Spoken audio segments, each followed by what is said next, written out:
Assalamualaikum warahmatullahi wabarakatuh. Oke guys, perkenalkan sebelumnya saya Rafi Hilmi Hidayat dengan NPM 061. Saya Dikri Aulia dengan NPM 048. Saya Febrian Sadi Putra dengan NPM 050. Saya Hasanuddin dengan NPM 080. Dan saya Musain Fikri dengan NPM 046. Halo semuanya, kali ini kita akan memenuhi tugas terstruktur dari mata kuliah manajemen sumber daya manusia dengan dosen pengampu Ibu Alia. Nah, sebelumnya kami itu udah melakukan wawancara dan observasi gitu pada dua perusahaan agribisnis yang bertepatan ada di Ciater. Di mana aja, San? Di Ciater. Nah, kecamatannya itu Kecamatan Ciater, Kabupaten Subang, dan Desa Nagrah. Iya.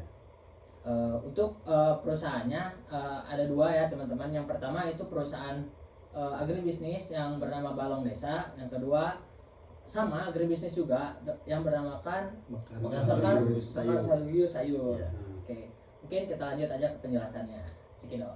Di sini saya akan memaparkan materi yang telah kami observasi di dua perusahaan agribisnis. Nah, yang pertama saya akan menjelaskan jenis kompensasi dari perusahaan agribisnis Mekar Saluyu.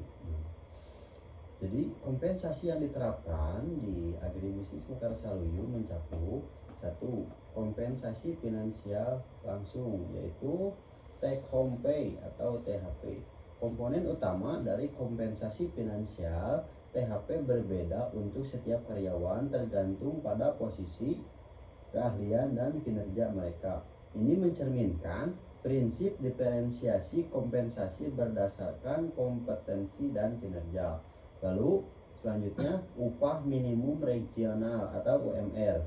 Sebagian karyawan menerima gaji setara UMR khususnya untuk posisi yang melibatkan pekerjaan fisik yang berat.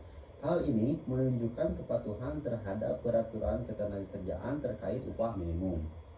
Lalu yang selanjutnya kompensasi tidak langsung yang diterapkan di agribisnis Mekar Saluyu. Yang pertama, tidak ada informasi khusus tentang asuransi, tunjangan kesehatan, atau fasilitas lain. Jika belum diterapkan, ini bisa menjadi area pengembangan untuk meningkatkan kesejahteraan karyawan. Lalu yang selanjutnya ada kompensasi non-finansial. Nah, yaitu lingkungan kerja dan proses pengemasan yang terorganisir dapat meningkatkan kepuasan kerja karyawan. Lalu selanjutnya dari hasil observasi di perusahaan agribisnis Mekar Saluyu dapat kami analisis bahwa Mekar Saluyu sudah menerapkan diferensiasi kompensasi berdasarkan posisi, keahlian, dan kinerja. Ini sejalan dengan konsep pay for performance atau kompensasi berbasis kinerja. Namun ada ruang untuk meningkatkan kesejahteraan karyawan melalui kompensasi tidak langsung, misalnya asuransi kesehatan atau bonus produktivitas agar lebih kompetitif dan menarik bagi karyawan. Lalu selanjutnya perusahaan agribisnis yang kami observasi ada perusahaan agribisnis Balong Desa. Nah, pada agribisnis Balong Desa ini kompensasi yang diterapkan meliputi yang pertama kompensasi finansial langsung, yaitu upah harian. Karyawan mendapatkan bayaran berdasarkan jumlah jam kerja. Ini adalah jenis kompensasi berbasis waktu yang lazim diterapkan untuk karyawan harian atau tenaga lepas. Lalu selanjutnya ada pendapatan tambahan saat panen. Jadi si karyawan bisa mendapatkan hasil tambahan saat ada panen. Ini merupakan bentuk insentif berbasis hasil output based insentif yang mendorong karyawan untuk lebih produktif saat terjadi panen. Lalu selanjutnya ada kompensasi finansial tidak langsung. Saat ini ada informasi terkait tunjangan, jaminan sosial, atau asuransi kerja bagi tenaga harian. Ini adalah aspek yang dapat ditingkatkan terutama jika perusahaan ingin mempertahankan tenaga kerja secara jangka panjang. Lalu di agribisnis Balong Desa ini ada kompensasi non finansial, yaitu karena tidak ada jabatan formal atau hanya ada satu pengelola organisasi cenderung bersifat informal. Kompensasi non finansial seperti pengakuan kinerja atau fleksibilitas kerja dapat menjadi penggerak motivasi bagi karyawan. Dari perusahaan agribisnis Balong Desa ini dapat kami analisis bahwa jenis kompensasi di agribisnis Balong Desa cenderung sederhana dan berbasis sistem kerja harian. Konsep ini cocok untuk bisnis dengan kebutuhan tenaga kerja musiman atau harian. Namun, untuk meningkatkan loyalitas karyawan, perusahaan dapat mempertimbangkan pemberian insentif terhadap tambahan atau pengakuan kinerja, reward and recognition. Nah, kompensasi berbasis kinerja saat panen sudah merupakan langkah yang baik bagi agribisnis Balong Desa. Nah, baik, selanjutnya itu kita menganalisis data dari apa yang telah kita wawancara, yaitu yang kedua itu tentang prinsip keadilan dan kesetaraan. Yang pertama itu di perusahaan Mekar Saluyu Sayur. Nah, yang pertama itu keadilan dalam internal. Jadi Mekar Saluyu Sayur ini sudah menerapkan gitu prinsip keadilan internal melalui pembedaan gaji berdasarkan jabatan, keahlian, dan kinerja karyawan. Ini sejalan dengan teori keadilan yang dikemukakan oleh Adam, di mana karyawan akan membandingkan kontribusi input mereka dengan kompensasi output yang diterima. Yang kedua, karyawan memiliki keahlian khusus dan tanggung jawab lebih besar menerima gaji di atas UMR.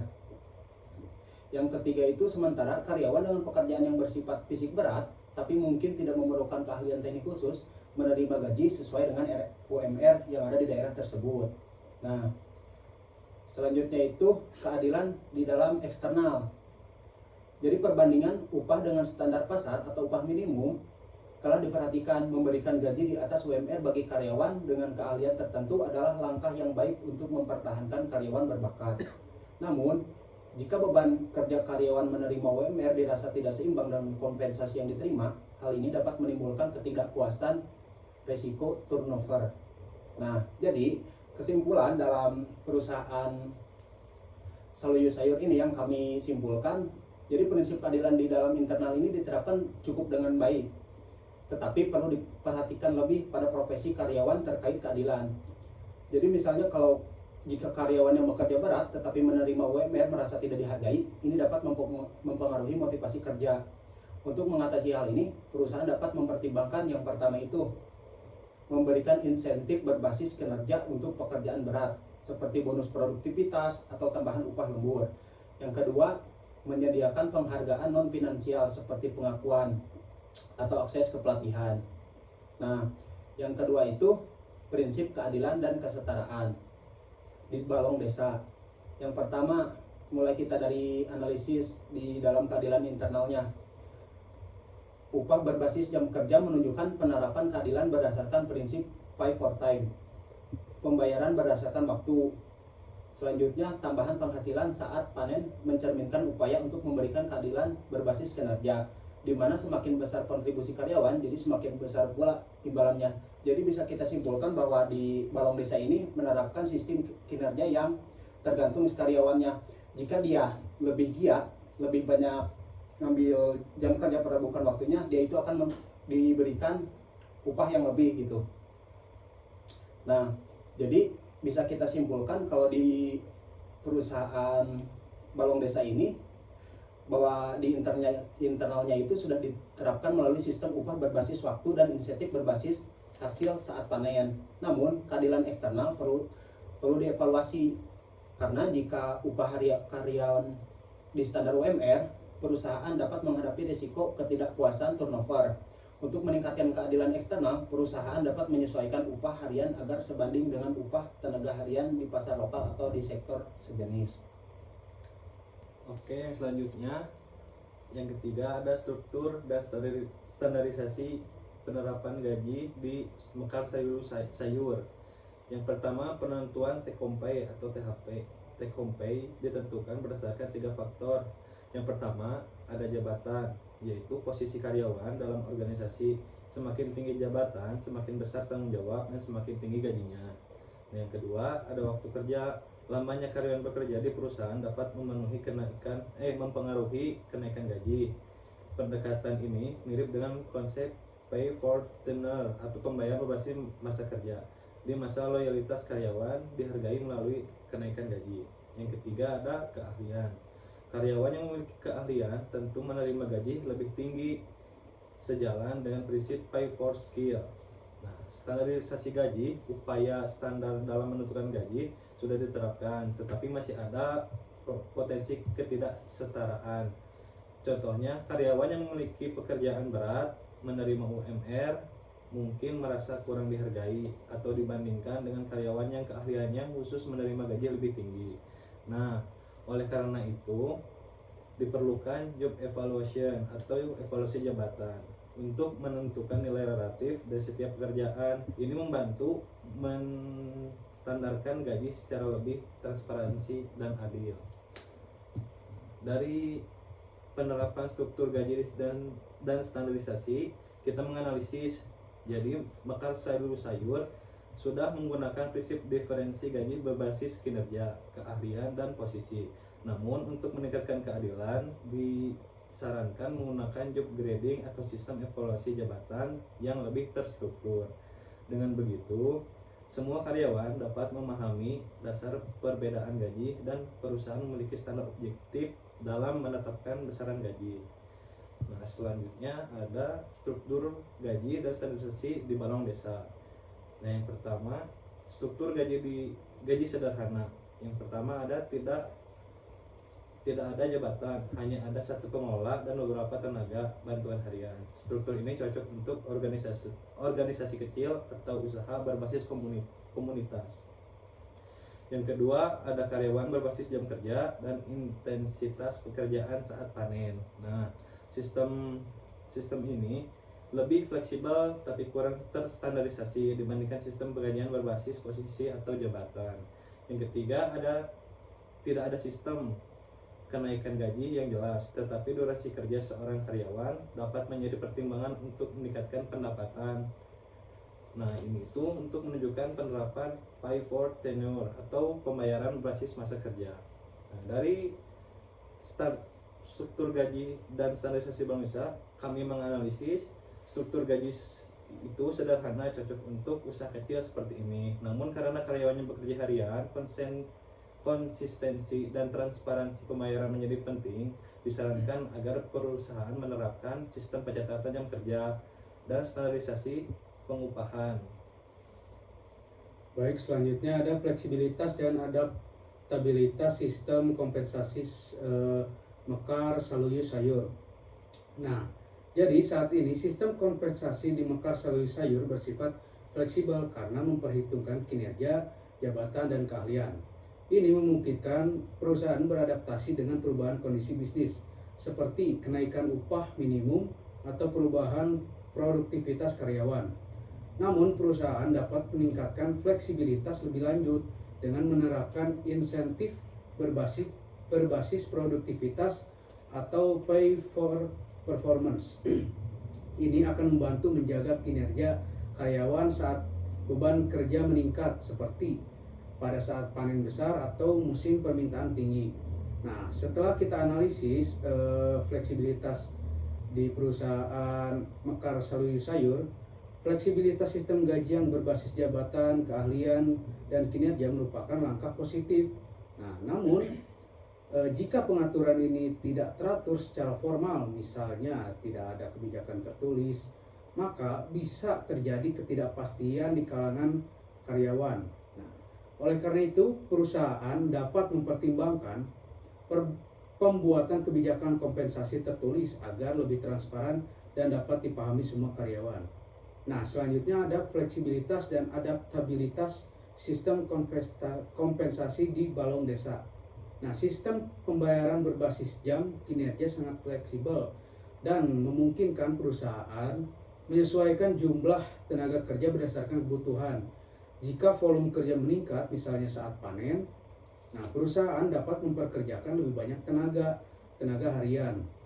Nah, selanjutnya sistem insentif panen memberikan fleksibilitas tambahan karena karyawan mendapatkan penghasilan tambahan saat panen besar. Ini memberikan dorongan motivasi bagi karyawan untuk bekerja lebih produktif saat dibutuhkan. Setelah kita analisis, sistem ini memberikan fleksibilitas yang tinggi yang ideal untuk bisnis berbasis musiman seperti balong desa atau agribisnis lainnya. Namun ada risiko ketidakpastian penghasilan bagi karyawan, terutama jika jumlah jam kerja atau panen tidak menentu. Untuk mengatasi hal ini, perusahaan dapat mempertimbangkan jaminan minimum penghasilan bagi tenaga harian, misalnya upah minimum harian tetap meskipun jumlah jam kerja lebih sedikit dari biasanya. Akan dilanjutkan oleh teman saya. Oke, setelah membahas tentang poin-poin sebelumnya, saya di sini akan membahas tentang dampak yang ditimbulkan atas kebijakan-kebijakan dari dua perusahaan agribisnis tersebut gitu. Pertama, dampak terhadap motivasi dan kinerja karyawan dari balong desa. Yang pertama ada motivasi finansial. Sistem upah harian berbasis jam memberikan ketidakpastian penghasilan. Karyawan mungkin kurang termotivasi jika tidak ada kepastian terkait jumlah jam kerja. Itu pertama. Terus tambahan penghasilan saat panen mendorong karyawan untuk meningkatkan produktivitas selama musim panen. Ini sejalan dengan teori harapan atau ekspektasi teori, di mana karyawan akan bekerja lebih keras jika mereka yakin upaya mereka akan menghasilkan imbalan yang lebih besar ke depannya. Terus ada kinerja dan produktivitas dari karyawan balong desa. Kinerja karyawan dapat ditingkatkan dengan menerapkan sistem penghargaan berbasis kinerja. Sebagai contoh, jika karyawan mampu mengemas atau memanen lebih banyak, mereka dapat memberikan insentif tambahan. Lalu kedua, tanpa kejelasan mengenai sistem penghargaan, karyawan mungkin kehilangan motivasi, terutama jika mereka merasa beban kerja tidak sebanding dengan upah mereka. Jadi analisis yang dapat kita analisiskan pada dampak terhadap motivasi dan kinerja pada karyawan balong desa ini, sistem yang ada saat ini sudah mendorong produktivitas saat panen, tetapi motivasi jangka panjang bisa terpengaruh karena upah harian yang tidak pasti.